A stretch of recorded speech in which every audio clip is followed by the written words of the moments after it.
राम राम दोस्तों, कैसे हैं आप लोग। हाय हाय, कैसा ज़माना आ गया है। पूरी उल्टी गंगा बह रही है। यह मेरा बेटा कब से ऐसा हो गया। 10वीं के बाद हॉस्टल जाने से पहले तक मेरे साथ रहा है। तब तक तो पानी भी खुद से नहीं पीता था। मम्मी पानी दो, प्यास लगी है। मम्मी खाना दो, भूख लगी है। मम्मी कपड़े प्रेस कर दो, स्कूल जाना है, वगैरह। अब क्या हो गया इसे। सुबह सुबह उठकर पत्नी प्रिया के लिए ब्रेड आमलेट बना रहा है। अरे रोहित, तू छोड़ बेटा, मैं बना देती हूँ बहू के लिए नाश्ता। तू रसोई में क्यों आ गया। चाकू दे मुझे, तू प्याज काटेगा तो तेरा हाथ कट जाएगा। प्रतिभा जी ने अपने बेटे के हाथ से चाकू लेने की कोशिश की तो किचन में आमलेट के लिए प्याज काट रहा था। अरे नहीं मम्मी, मैं कर लूँगा। सब हॉस्टल में रहकर सबकी आदत लग गई है। तुम 2-4 दिनों के लिए आई हो, आराम करो, वापस जाओगी तो फिर से काम ही करोगी, पिताजी का सारा सेवा करोगी। इस उम्र में भी, रोहित ने कहा। तो प्रतिभा जी को गुस्सा आ गया। क्या बुराई है पति की सेवा करने में। अर्धांगिनी हूँ उनकी, पत्नी धर्म तब तक निभाऊंगी जब तक जान है। और तू भी तो ऐसा ही था जब तक मेरे साथ था। हर ज़रूरत की फरमाइश मैं ही तो पूरी करती थी। तेरा यह रूप आज ही देख रही हूँ पहली बार। प्रतिभा जी तमक कर बोली। पहली बार आई भी तो हो मेरे घर। शादी के बाद मैं और प्रिया इस शहर में आ गए और तुम गांव में रह गई। तुम्हें फुर्सत ही नहीं मिलती कि हमारे पास आओ। इस बार आई भी हो तो वापसी का टिकट कटवा कर, कि तुम्हारे बिना पिताजी का ख्याल कौन रखेगा। पिताजी का रिटायर ग्रुप मेंबर का चुनाव आ रहा है, इसीलिए वह तुम्हारे साथ नहीं आ पाए। और तुम यहाँ आकर भी दिन रात उन्हीं के लिए सोचती रहती हो। नहाए कि नहीं, खाए कि नहीं। रोहित हंसते हुए बोला। क्या खुसुर फुसुर हो रही है माँ बेटे में। प्रतिभा जी की बहू प्रिया अपने कमरे से बाहर आकर बोली। उसने कोट पैंट पहन रखा था और हाथ में लैपटॉप का बैग था। शायद वह ऑफिस के लिए तैयार थी। कुछ नहीं बहू, मैं इसे बोल रही थी कि मैं आमलेट बना देती हूँ, कहीं इसका हाथ जल ना जाए। इन सब की आदत नहीं है ना। प्रतिभा जी बोल पड़ी।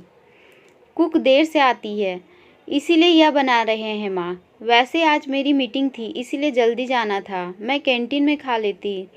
तुम क्यों परेशान हो रहे हो। प्रिया माँ की बातों से थोड़ा परेशान हो गई। वैसे तो अक्सर रोहित उसे ब्रेकफास्ट बनाकर खिलाता था, पर इस बार वह सहज महसूस करने लगी। कोई बात नहीं प्रिया, तुम्हें देर हो रही है। ब्रेकफास्ट रोल कर दिया है, इसे गाड़ी में बैठने के बाद खा लेना। और इसे लंच बॉक्स को भी रखो, इसमें फ्रूट रख दिया है। ड्राइवर को ज़्यादा तेज़ ड्राइव करने मत बोलना, आराम से जाना। रोहित ने टिफ़िन और रोल उसके हाथ में पकड़ाते हुए कहा। प्रिया जल्दी जल्दी से पहन कर निकल गई। प्रतिभा जी को सब कुछ अटपटा सा लग रहा था। वह चुपचाप बाहर आकर लॉन में लगे झूले पर बैठ गई। वैसे वह रूढ़िवादी स्त्री नहीं थी जिसे कोई नियम टूटना पसंद ना हो। प्रिया को अपनी पसंद से, उसके खुले विचार और उसकी योग्यता देखकर ही उन्होंने अपने इकलौते बेटे के लिए पसंद किया था। लेकिन उनके ख्याल से स्त्री को स्त्री धर्म निभाना चाहिए। प्रिया की मीटिंग थी तो 1 घंटे पहले उठ जाती, अपना नाश्ता ही बना लेती। हमारा ना सही, रोहित भी तो रात भर लैपटॉप पर काम करता है। अभी 8 बजे नाश्ता करके सो जाएगा। उसकी नाइट ड्यूटी चल रही है। रात भर काम और सुबह सुबह किचन में, यह कैसी बात हुई। वैसे मैं कौन होती हूँ उनकी ज़िंदगी में दखल अंदाजी करने वाली। खुशी खुशी रहें, जैसी इच्छा हो। मैं यहाँ प्रिया को डॉक्टर से दिखाने आई हूँ, दिखा कर चली जाऊँगी। रोहित ने बुला लिया कि प्रिया की तबीयत ठीक नहीं है, उसे डॉक्टर को दिखाना है। वैसे तो प्रिया स्वस्थ दिख रही है। पता नहीं फिर रोहित ने क्यों बोला कि जल्दी आओ, प्रिया की तबीयत खराब है। किस सोच में डूबी हो। मम्मी को चाय पिलाओ। रोहित की आवाज़ से उनकी निंद्रा टूटी। कुछ नहीं, कितना सुंदर घर लिया है बेटा तुमने। यह लोन तो दिल जीत ले गई।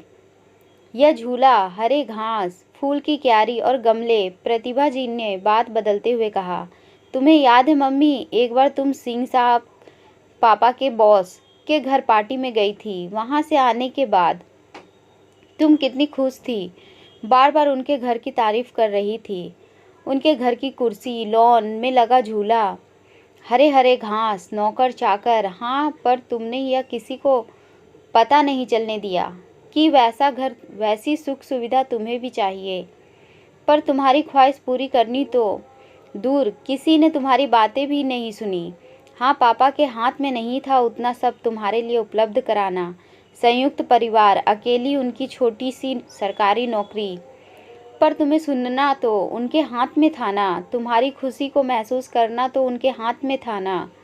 तुम कहती हो ना कि उनका ख्याल रखना, उनके परिवार का ख्याल रखना तुम्हारा कर्तव्य, एक स्त्री का स्त्री धर्म है। तो उनके पिता और उनके परिवार का भी तुम्हारे प्रति कुछ कर्तव्य होना चाहिए ना। पिताजी तुम्हारी तरह नहीं बन सकते थे, लेकिन इतना तो कर सकते थे कि जब तुम खाना खा रही हो तब तुम्हें अपने आए हुए मित्र के लिए चाय बनाने ना बुलाएं। जब दोपहर में सो रही हो तो तुम्हें अपने तौलिए और कपड़ों के लिए तो तुम्हें अपनी कच्ची नींद में ना उठाएं। बताओ मम्मी, क्या तुम्हारी इच्छा नहीं होती थी कि कोई तुम्हारा भी ख्याल रखे, कोई तुमसे भी पूछे कि तुमने खाया कि नहीं, तुम्हारी तबीयत तो खराब नहीं, तुम्हें कैसे कपड़े पसंद है, या फिर सुबह से शाम तक किचन में ही रहोगी या मेरे पास भी बैठोगी। प्रतिभा जी चुपचाप अपने बेटे की बात सुने जा रही थी। चाय खोलने लगा और आंखों में बाढ़ सी आ गई। रोते हुए भी पहली बार देख रहा हूँ, जब भी देखा तो सिर्फ महसूस किया कि तुम रोई होगी, वह भी तुम्हारे सुर्ख लाल नाक और सुर्ख लाल आंखों से। इस बार रोहित की बात पर प्रतिभा जी के होठों पर थोड़ी सी रोती हुई मुस्कान आई। तो रोहित भी गहरी सांस लेकर बोला, प्रिया की तबीयत बिल्कुल ठीक है। मैंने तुम्हें झूठ बोलकर यहाँ बुलाया है कि वह बीमार है। इस घर के गृह प्रवेश के बाद तुम अब यहाँ पहली बार आई हो। फंक्शन के वक्त यह घर पूरी तरह नहीं बना था। जब मैं तुम्हारे सपनों की तरह सजाया तो तुम्हें फुर्सत नहीं मिल रही थी यहाँ आने की, इसे देखने की। तुम्हें सिंह साहब वाला घर दिखाना था ना। अब आंसू पोंछो और बताओ कैसा लगा घर, यह खूबसूरत लॉन, घर के खूबसूरत दीवार, खूबसूरत पेंटिंग, घर के नौकर चाकर, तुम्हारा बेटा, तुम्हारी बहू। हंसते हुए रोहित माँ के हाथ से चाय की प्याली लेकर झूले को धीरे धीरे हिलाने लगा। प्रतिभा जी अभी भी चुप थी, उन्हें सब कुछ याद आ रहा था। कैसे सिंह साहब के घर का ज़्यादा तारीफ पर उनकी सासू माँ झल्ला पड़ी थी। इसे बाहर मत ले जाया कर, इसका दिमाग खराब हो जाता है।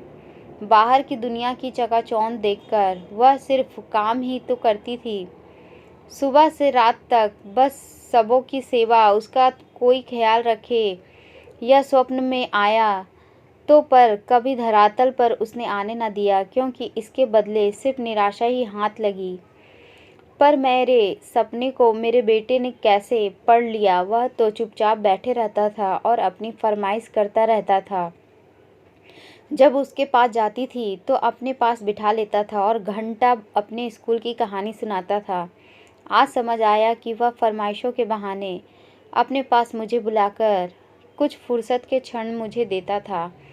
मम्मी, जब पत्नी पति धर्म निभाती है तो पति पत्नी धर्म क्यों ना निभाए। एक परिवार में एक ही व्यक्ति सभी का ख्याल क्यों रखे। मैं प्रिया को आप बनने नहीं देना चाहता। वह सुबह उठकर अपना ब्रेकफास्ट बना सकती थी, लेकिन अगर मैं रात से जगा हूँ तो उसके उठने से पहले उसके लिए ब्रेकफास्ट बना दिया तो क्या गलत है। वह मेरी अर्धांगिनी है तो मेरा भी कोई कर्तव्य है उसके लिए। प्यार और आराम दोनों हक है उसका। वह जब मेरे लिए ऑफिस जाने से पहले सोने खाने का इंतज़ाम कर जाती है, सुबह से थककर ऑफिस से आने के बाद मेरे लिए समय निकालकर मेरी हर सुविधा का ध्यान रखती है। जब वह पत्नी धर्म निभा रही है तो मैं पति धर्म क्यों ना निभाऊं। बेटा जिंदगी भर जो किया उसी को सत्य मानती रही और वही सोच भी बन गई। स्त्री धर्म तो निभाया पर आत्मसुख के लिए कभी न सोचा। तुम बिल्कुल सही हो, कर्तव्य एक ही व्यक्ति क्यों निभाए जब परिवार सभी का है तो। स्त्री धर्म का अर्थ यह नहीं वह खुद को समर्पण तक सीमित हो। प्यार और आराम सभी का हक है। प्रतिभा जी भावुक होकर बोली।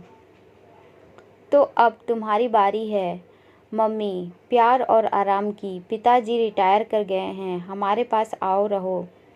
यहाँ तुम्हें बाथरूम के आगे तौलिया लेकर खड़ा नहीं रहना पड़ेगा जब पिताजी नहा रहे होंगे। यहाँ बाथरूम भी बहुत बड़ा है, कपड़े अंदर रखने की जगह है। सिंह जी के घर के जैसा इस बार।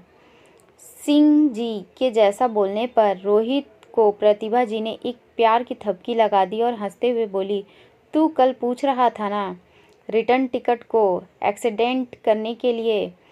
हाँ मम्मी, कर दूँ एक्सीडेंट? रोहित खुश होकर बोला, नहीं एक्सीडेंट नहीं, कैंसिल कर दे टिकट। कुछ दिन अपने बेटे बहू के साथ रहूँगी इस खूबसूरत घर में। जिस घर को सपने में भी देखने की हिम्मत नहीं हुई वह साकार हो गया। इतना खूबसूरत घर और इतना खूबसूरत विचार मेरा बेटा, लाखों में एक। आज खुद को काला टीका लगाऊंगी, खुद की पीठ थपथपाऊंगी, अपनी परवरिश को सराहूंगी। प्रतिभा जी अपने बेटे को गले लगाकर स्वर्ग की अनुभूति कर रही थी। दोस्तों, यह आज की जनरेशन में अक्सर देखा गया है कि नए जोड़े एक दूसरे का ख्याल भी रखते हैं। यह एक नया आयाम है। यह हमारे ही दिए हुए संस्कार हैं जो हमारे बच्चे एक नई समिति को जन्म दे रहे हैं जहाँ पर आराम और प्यार सभी का हक है। बहू और पत्नी का अर्थ यह नहीं है कि वह सिर्फ सेवा करे। बहू और पत्नी का अर्थ है एक जिम्मेदार लड़की जिसके साथ जिम्मेदार बन आपको ज़िंदगी बितानी है। तो दोस्तों, कहानी पसंद आई हो तो वीडियो को लाइक, चैनल को ज़रूर सब्सक्राइब करें और शेयर करना ना भूलें। बहुत धन्यवाद।